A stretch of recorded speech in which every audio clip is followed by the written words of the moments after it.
vitin 2000 të përmendin një protest masovike të grave, ku unë miku i asaj kohe kërkonte nga ne që t'ulemi me gratë serbe për 8 marsin e parë, mas lirimit, dhe të festojmë një fardore.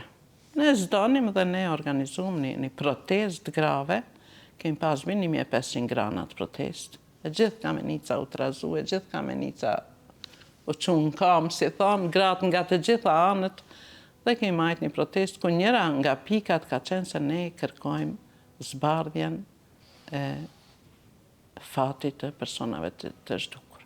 Në atë kohë, me thonë. Dhe fatkesisht kjo po vazhdon edhe sot, kemi ende shumë persona për cilët familja nuk e din as varrin ku e kanë. Sfiduese ka qenë vetë lufta se bashortim u desht me shku në Zvicër për punë,